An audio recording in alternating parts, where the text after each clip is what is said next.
Mitra Castorbren s'est déplacé à Tuliki-Viderleuk vendredi soir et si les Brennoises l'ont au final largement emporté 54-86, il aura fallu plus d'une mi-temps aux filles de Jürgen van Merbeek pour prendre le large.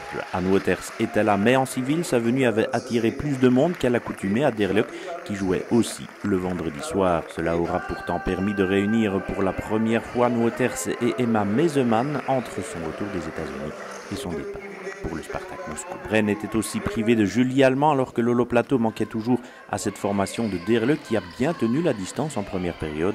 C'était aussi l'occasion d'un duel entre les sœurs Linskens, la plus jeune, Chiara à Bren et Shamira à Derleuk, de retour d'une saison passée sur la touche en raison d'une opération croisée. Tuliki-Viderleuk tiendra donc bien la distance jusqu'à 26 partout, passant même à la pause avec seulement 8 points de retard sur une formation de Castorbren qui s'est longtemps cherchée avant de prendre le pas physiquement et très logiquement en seconde période. Le troisième quart verra en effet les Brennoises emmenées par Alina Yagupova prendre le large pour l'emporter 54-86 sans pour autant lever toutes les inquiétudes du côté brennois. Jürgen van Merbeek, vous l'entendrez, se voulait lui plus rassurant. In de eerste helft denk ik dat we ons heel goed geweerd hebben tegen een Brennen. Iedereen heeft veel gespeeld en het samenspel ging heel goed en we hadden veel publiek deze keer. De tweede helft hebben we fout laten en zij hebben een tempo hoger geschoven. Dus daar hebben we het laten liggen, wat dat jammer was. Heel veel balverliezen dan. En dan zag je dat zij natuurlijk een niveau hoger waren dan ons. Dus. Ils ont mis un peu plus de pression en deuxième mi-temps, mais c'était aussi difficile pour une équipe comme vous de tenir le rythme 40 minutes. Ja, ik denk in de eerste 20 minuten dat ze bijna dezelfde druk hebben gegeven, maar dat we het inderdaad beter opgelost hebben, dat wij ook nog frisser waren. En in de tweede helft hebben we ons een beetje weggestoken, waardoor we niet meer collectief hebben kunnen doen. En dat is onze zwakte geweest in de tweede helft alleszins. Victoire la semaine dernière à Ostende, un bon match ici, c'est un bon début de championnat. Ja, we waren niet tevreden van onze match tegen Oostende, dus we hadden hier wel een reactie, we hadden hier niets te verliezen. Dus ik denk wel dat we getoond hebben dat we beter kunnen dan dat we tegen Oostende hebben getoond. Dus ik ben blij dat de volgende weekend bij is en dan zijn we terug klaar voor. Il y a encore une grosse marge de progression pour vous? Ik denk al, vorig jaar hebben we bijna juist hetzelfde team gehad en nu zijn we eigenlijk aan details aan het werken, wat dat je soms echt al ziet in het collectieve.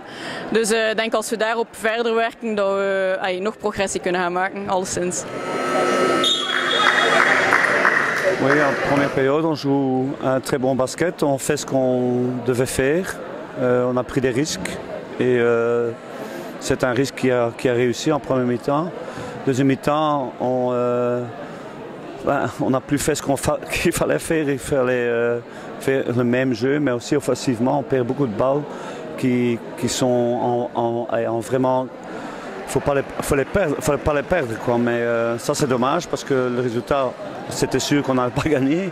Mais pour moi, avec 15-20 points, c'était vraiment eu un très beau résultat. Maintenant, on a un peu un mauvais sentiment du troisième quart-temps.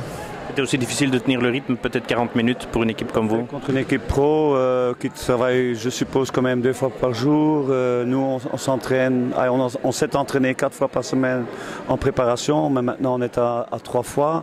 Ça se sent, mais même je trouve qu'il y a quand même chez nous des joueuses qui ont vraiment montré aujourd'hui qu'ils sont vraiment aptes de travailler sur ce niveau-là. Et nous, on doit savoir mettre le ton dès le départ et on subit, on laisse jouer.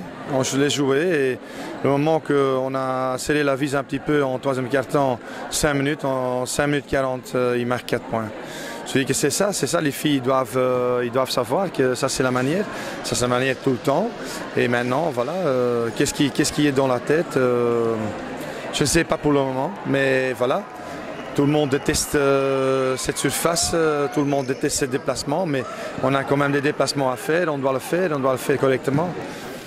Voilà, c'est aussi un peu le mental, on est dans une phase où on a vraiment beaucoup d'entraînement et la fatigue est certainement là, et aussi, il faut être honnête, je pense qu'on va souffrir en Euroleague dans le sens que une meneuse, ça ne va pas suffire parce que là on va brûler quand même pas mal. Ça veut dire que maintenant avec Julie qui est quand même out un bon petit moment, je ne sais pas qu'est-ce qu'on va faire, mais voilà.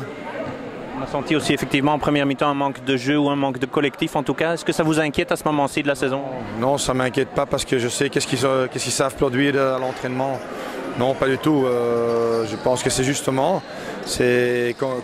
venir ici, pas seulement pour faire un entraînement ou non. Maintenant, c'est aussi, il faut être honnête, c'est déjà 2 ans. La surprise est partie. C'est déjà 2 ans où ils contrôlent tout le championnat. Voilà, c'est toujours la même chose. Ça devient de plus en plus dur. Quand on voit Ostende l'année passée contre Louvain, 2 minutes à la fin, ils sont menés de 10 points. À Pépinster, ils sont menés de 15 points. C'est la même chose quand à un moment donné, c'est peut-être la saturation qui est là, la motivation qui doit quand même toujours être là. Et voilà, et ça c'est quelque chose qu'on doit instaurer et on doit faire preuve beaucoup plus de maturité.